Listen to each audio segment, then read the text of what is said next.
In the landscape of long-term love, one of the most delicate silences is the silence of a missing touch. Not the absence of sex itself, but the absence of that subtle, sacred language that only physical closeness can speak. Couples often drift into a place where physical intimacy feels awkward, forgotten, or even frightening. Not because love has vanished, but because something subtle went wrong and no one knew how to name it.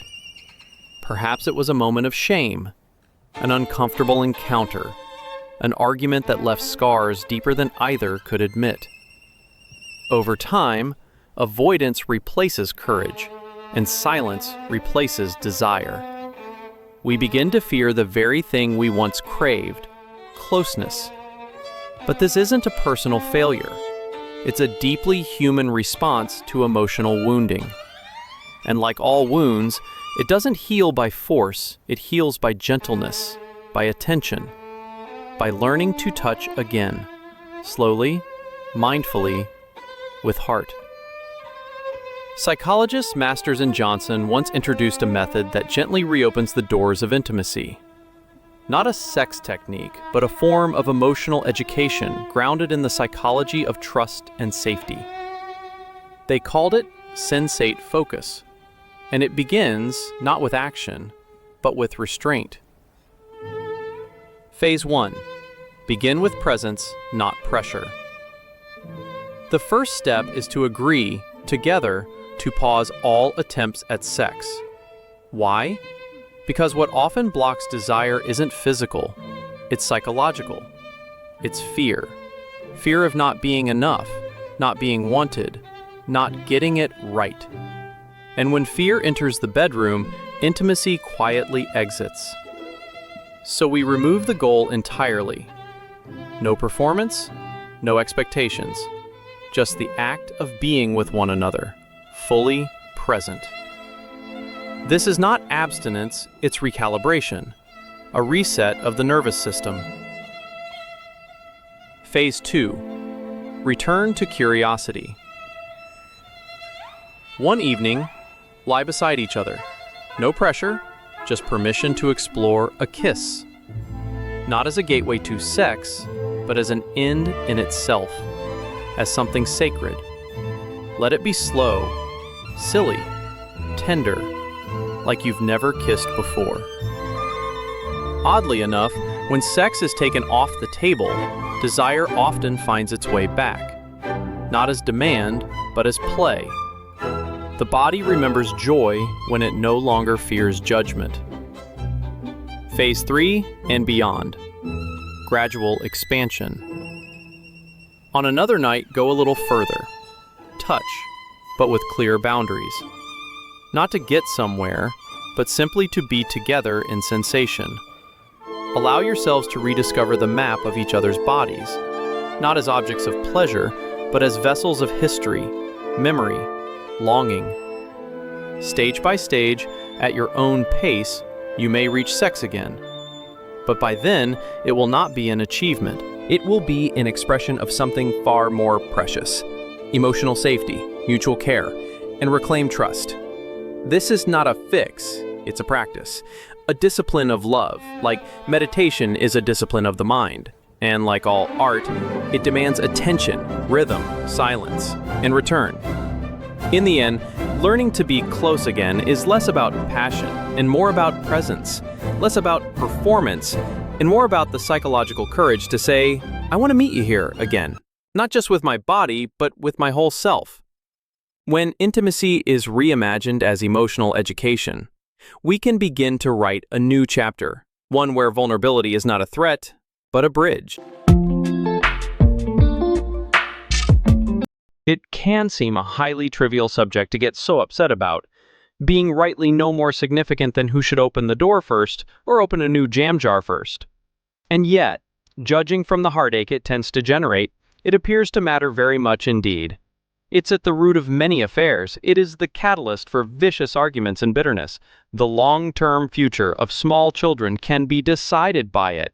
And couples routinely end up in therapy or, more often, the divorce courts because of it. At the heart of the drama are all the complexities involved when, late at night, In the darkness, one person's hand moves over to tentatively touch the other's body in a way that signals a desire to initiate either sex or a cuddle, and nothing much happens in return. This move ends up being so much more fraught than one might imagine because it has so little to do with making love. It's about knowing that we are wanted. The willingness to initiate sex can appear like the litmus test of whether one is appreciated within the relationship as a whole, and therefore whether a couple remains a going concern or not. For one person never to initiate, or else merely to respond half-heartedly to caresses, is tantamount to declaring that they cannot possibly love the person they are with. In truth, a lack of initiation or response can mean many things. It may, at points, simply be a sign of exhaustion after a long day of childcare or office work. Sometimes an untouched hand is just an untouched hand. The real problem in the ambiguous darkness of the bedroom is not a lack of reciprocation per se.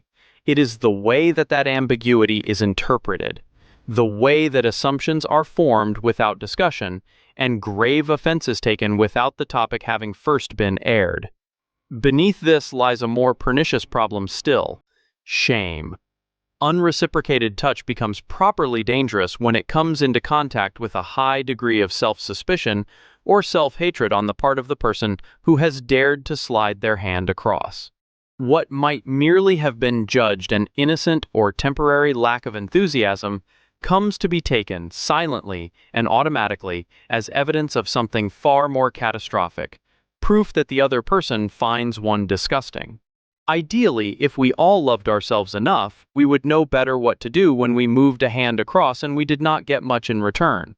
We would address the matter within the couple through calm and kindly discussion and try to determine what was at stake. If the evidence pointed squarely to a profound lack of interest or emotional capacity, we would leave. After all, there is nothing wrong with ending up sharing a bed with an emotionally or physically withholding partner. There is something very wrong, or at least very unfortunate, with sticking around once one knows this is the case. But these are not options open to us when we feel overly ashamed.